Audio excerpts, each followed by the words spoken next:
Кутман менен урматтуу теле көрүүчүлөр, сиздер заман студиясын көрүп жатасыздар. Биз менен бирге болуңуздар дейли. Алдыда дагы кызыктуу түрмөктөр сиздер үчүн тартуулай турган түрмөктөрүбүз бар жана айта турган маалыматтарыбыз арбын. Ал эми азыр болсо эң алгачкы коногубузду студиябыздан тосуп алдык. Биз кечээ күнү болуп өткөн ошол карылар күнүнө арналган майрамдар тууралуу жана ушул бир айлык жөнүндө кеп кылалы деп турган чагыбыз. Атадан балага, энеден денеге өтөт деп кыргызда айтат. Анын сыңарындай бизге жашоо тартуулаган ата энелерибизге, жалпы чоң ата, чоң апаларга жакшы бир бейпил турмушту тартуулап берүү, камсыздоо, аларды дайыма мээримге бөлөө, камкордукка алуу ар бирибиздин мойнубуздагы милдет экендигин унутпайлы демекчибиз. Эмесе, бизде конокто ушул карылар күнүнүн бир айлыгы жөнүндө маалымат берүү үчүн Кыргыз Республикасынын эмгек социалдык камсыздоо жана миграция министринин орун басары Албаева Жаңыл Ишембековна келип отурат. Кутман менен Жаңыл Ишембековна. Кутман. Кош келипсиз. Рахмат. Мына кечээ эле ушул эл аралык карылар күнүн белгиледик. Обол ушул күндүн өзүнө токтололчу. Кечээ кандай иш чаралар болду, министрлик кандай маалымат берет? Саламатсыздарбы? Бүгүн эң негизгиси бул эл аралык карылар күнүнү ошо Бириккен Улуттар уюмунан белгиленгенден кийин эле баштап дүйнө жүзүндө өткөрүлөт.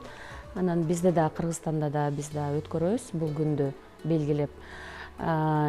Бардык райондордо, ошондой эле министрликтерде ушундай иш чаралар өтөт. Улгайган жарандарды, мурдакы иштеп кеткен ветерандар дейбиз. Ошол жашына карата ушу жумуштан кетип калган баягы ветерандарды, иштеп кеткен биздин ошол кызматкерлерди ар бир министрликтер өзлөрүнүн сыйлоолорун беришип, белгилеп, белектерди беришип ошондой. Анан ошондой эле жерлерде дагы иш чаралар өтөт. Бул баягы мындай оюн зоок, маданият жагынан ар кандай мындай түрдөгү иш чаралар өтөт. Активдүү мындай сергек жашоо деп азыр бизде мындай катуу күч албадыбы? Ошол улгайган жарандарга дагы тиешелүү. Алар дагы ошондой сергек жашоо керек деп, активдүү. Ошол себептен жана спорттук иш чаралар болот, ар кандай иш чаралар өткөрүлөт. Биз да министрликте өзүбүздөн мурда иштеп кеткен ушул улгайган жарандарыбызды чакырып, мындай сыйлоо тамак берип, белектерибизди берип, анан ошо министрдин куттуктоосу болуп, ушундай мындай иш чаралар өттү да. Андан тышкары ошол бир айлык дейбиз, 15-сентябрдан башталып 15-октябрга чейин ушундай жерлерде өтөт. Бардык райондордо, айыл өкмөттөрдө ушундай иш чаралар өтүп, анан биз ошол бир айдын ичинде көп иш чаралар өткөрөбүз. Мындай илимий практикалык конференция, мисалы 25-сентябрда биз ушул мединститут академиясы, мед академия менен биргеликте ушундай активдүү узак сергек жашоо деп жаңы мындай көз караштагы мындай улгайган жарандарга өзүбүздүн көз карашыбызды өзгөртүү, трансформациялоо деп ушундай түрдө илимий практикалык конференция өттүк. Бул эң негизгиси ошол улгайган жарандар менен иштеген биздин мындай кадрдык чөйрөдө, ушул социалдык чөйрөдөгү кадрларды тарбиялоо, ошолорго үйрөтүү, анан ошондой эле баягы активдүү образ кандай жүргүзүш керек, туура тамактануу, спорт менен машыгуу деген ошондой илимий практикалык конференция болду. Андан кийин жыл сайын ушул биздин аянтчада, борбордук аянтта жарманка өтөт. Ошол жарманкеге да республиканын бардык региондорунан келишет. Биздин улгайган жарандар ошол ярмаркада өзлөрүнүн баягы кол өнөрчүлүктөрүн көрсөтөт да. Өзлөрүнүн колу менен жасалган ушул кийизден ар кайсы мындай эмгектерди алып келишип, көргөзмөлөрдү көрсөтүп, өзлөрүнүн бийлерин тартуулайт. Анан шахмат ойногондору бар. Жанакы биз анан юридикалык акысыз консультацияларды уюштурдук. Ошондой эле медициналык жактан давлениясын ченеп ошондой биринчи мындай жардамды кандай бериш керек, ошондой баардык ошол жарманкеде көрсөтүлөт. Ошол жерде дагы ошондой эле ушундай иш-чаралар мен ойлойм башка жерде дагы биздин региондордо да өттү. Ал эми алдыда 15 октябрга чейин кандай иш-чаралар калды? Бизде азыр дагы активдүү узак жашоо деп биз концепция иштеп чыкканбыз. Ошол концепцияны талкуулоо жүргүзөбүз, эл аралык мындай конференция өткөрөбүз буюрса алдыда. Ошол конференцияда концепцияны талкуулап, андан кийин ошону кабыл алуусу. Себеби дегенде биздин бүгүн Кыргызстанда 378 миң бул биздин улгаган жарандар 65 жаштан анан жогору. Бул калктын санынын жараша 5%-ын түзөт. Бириккен Улуттар уюмунун изилдөөлөрүнө караганда, эгерде 7%-дан ашса калктын саны, бул анда картаюу маселесине келет деген ошондой божомолдору бар. Анан биз бирок жаш өлкөбүз. Себеби дегенде биздин Советтер Союзуна кирген биздин шериктеш өлкөлөрүбүз, мисалы Казакстан, Азербайжанды алсак 8% түзөт экен. Россия Федерациясынан Беларусьты алсак 15-16%-дан жогору экен. Ошол себептен биз 12-жылы Бириккен Улуттар уюмунун жардамы менен изилдөөлөр жүргүзгөнбүз. Эл пикири деген коомдук бирикме бар. Ошонун улуттук статистикалык комитет менен биргеликте ушундай изилдөө жүргүзүп, анан биз Кыргызстан 2030-жылы ушундай картаюу маселесине келишибиз мүмкүн экен да. Ошол себептен биз мындай профилактикалык алдын ала иштерди жүргүзүшүбүз керек. Анан ошонун негизинде ошол концепцияны иштеп чыкканбыз. Активдүү узак сергек жашоо депчи. Маселени чечүүнүн жолу ушул, сергек жашоого чакыруу, сергек жашоо менен жашоо. Ооба, ошол себептен ал жерде көптөгөн иш-чаралар каралат. Бул спорт жагынан дагы активдүү жашоо, иштөө, аларды ушундай биздин мындай үйүндө отуруп калбаш үчүн улгаган жарандар ошондой мындай активдүү жашоого катыштырып, коомго аралаштырып, ошондой мындай практикалык, профилактикалык алдын ала иштерди жүргүзүшүбүз керек. Ошол концепцияны талкуулап, анан буюрса кабыл алабызго деп ойлойбуз, үмүттөнөбүз. Ошол конференцияны өткөрөбүз. Анан мындан тышкары дагы мындай иш-чаралар өткөрүлө берет. Биздин мекемелерде болот, башка уюмдарда менен биргеликте ушундай иш-чараларды өткөрөбүз. Жакшы. Ушул изилдөө иштеринен карасак, мен дүйнөлүк статистикага көз чаптырып көрдүм. Азыр 900 миллиондон ашык дүйнө жүзү боюнча кара адамдар эсептекен. 2050-жылы ушул сан 2 миллиардка жетиши мүмкүн дейт. Бул жер шарынын 20%-ын түзөт экен. Ошон үчүн Европада, дагы башка континенттерде бул картаюу менен күрөшүүнү күн санап улам активдештирип келишет экен. Бизде ушул жылы бою эле ушул сиз айтып аткан иштерге даярдык же кандайдыр бир камкордук же ошол маалыматтарды таратуу иштери жүрүп турабы, же ушул бир айлыктын алкагында гана ишке ашабы азырынча? Күнүгө эле биз ошол жумуш менен алекпиз. Себеби дегенде биз министрлик катары саясатты алып барабыз ошол маселе боюнча. Анан азыр ошону мына негизги изилдөөнү жүргүздүк. Биринчи баягы саясатты иштеп чыгуу үчүн мындай изилдөөлөр, сиз айткандай ошондойлор болуш керек да.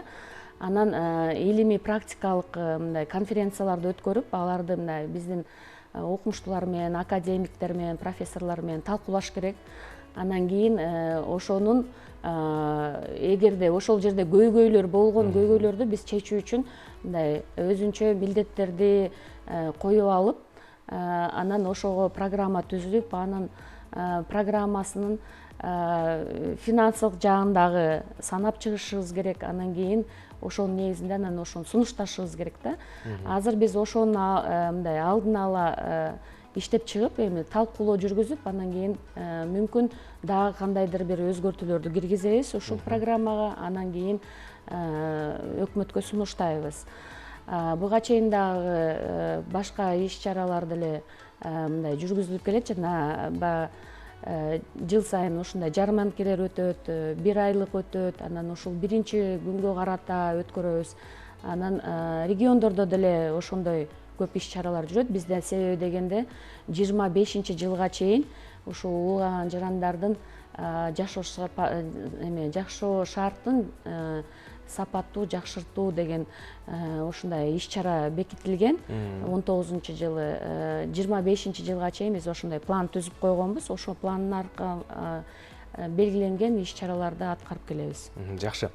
Эми жаман айтпай жакшы жок дейт. Айтса айтпаса төгүнбү? Азыр Кыргызстанда ушул ата энесин кароосуз калтырган мекендештерибиз, жарандарда болуп атпайбы? Ушул жактан караганда азыркы күндө Кыргызстандагы карылар үйүндөгү биздин ата апаларыбыздын акыбалы, жагдайлары кандай? Ушул бир айлыктын алкагында алар үчүн эмнелер камтылган? Биздин министрликтин алдында 17 стационардык мекеме бар. Анын ичинде 5 ушул уулгаган жарандарга да мүмкүнчүлүгү чектелген. Анан уулгаган жарандарга бул Чүй областында, мына Нижний Серафимовкада, Жалал Абад областында экөө бар. Бизде Сузак районунда, анан Токтогулда, анан кийин ошондой эле Сүлүктө, Баткен областынын Сүлүктө шаарында. Анан бул Бишкекте дагы карылар үйү бар. Жалпысынан алганда биздин мекемелерде 2000ден ашык адам жашайт. Ошонун ичинен бир 500гө жакыны бул биздин уулгаган жарандар. Ал жерде бардык социалдык кызматтар көрсөтүлөт күнүмдүк. Ошондой эле биз былтыр 22-жылы бир күндүк ченемдик нормасын тамак ашка көтөргөнбүз. Эгерде мурда 100 сом болсо, азыр 200 сом. Ошондой эле ал жерде иштеп жаткан биздин кызматкерлердин эмгек акысы да көтөрүлүп, социалдык кызматкерлердин дагы эмгек акылары көтөрүлгөн. Уулгаган жарандар ал жерде баардык кызматтарды алат. Ошондой эле пенсиясын деле алышат. Бирок жана страховой частын алышат да, базовый часть болсо ушу өкмөттө калат. Себеби дегенде алар жалпысынан өкмөттүн карамында да, көзөмөлүндө. Ошондой эле бизде мындай жанагы коммерциялык эмес уюмдар дагы ошондой түзүлөт. Алар дагы өзүнүн уулгаган жарандарга мындай стационардык болобу, күндүзгү болобу, борбордук ошондой борборлорду да түзөт. Бизде андай дагы өтө көп. Эми аларды болсо биз мамлекеттик социалдык заказдын алкагында аларды колдойбуз. Эгерде алар жакшы ушундай мындай долбоор жазып келсе, биз ошол долбоорлорду карап, анан колдоо көрсөтөбүз да финансылык жактан. Бизде жыл сайын бюджетте каралат 48 миллион сом. Ошондой коммерциялык эмес уюмдарга конкурс, сынак жарыялайбыз да. Ошонун алкагында анан булар социалдык кызматтарды көрсөтүшөт. Жалпысынан 2009-жылдан бери ушул жылга чейин где-то бир 49 миңден ашык адам ошол кызматтарды алыптыр. Бул башка категориядагылар. Анын ичинен ошол 8 миңден ашыгы бул биздин уулгаган жарандар. Анан эң негизгиси мына ошол баягы кары биздин уулгаган жарандардагы ошол баягы көбөйүп атат карылар үйүндө. Себеби дегенде мындай ар түрдүү факторлор бар. Анан баягы мурда эгерде советтер доорунда бизде орустар көп болсо, азыр болсо мына кыргыздар да көбөйүп баштады. Ошол себептен биз азыр мындай үй бүлөлүк мындай баалуулуктарды, үй бүлөлүк ошол өркүндөтүү, институттун өркүндөтүү боюнча ушундай концепцияны иштеп чыгайлы деп азыр жумушчу топ түздүк да. Жакшы. Эми ушул ата энени карабай кеткен, бакпай кеткен жарандарды мамлекеттик жумушка албоо боюнча дагы сунуштар болуп атпайбы? Буга кандай пикирлер болот негизинен?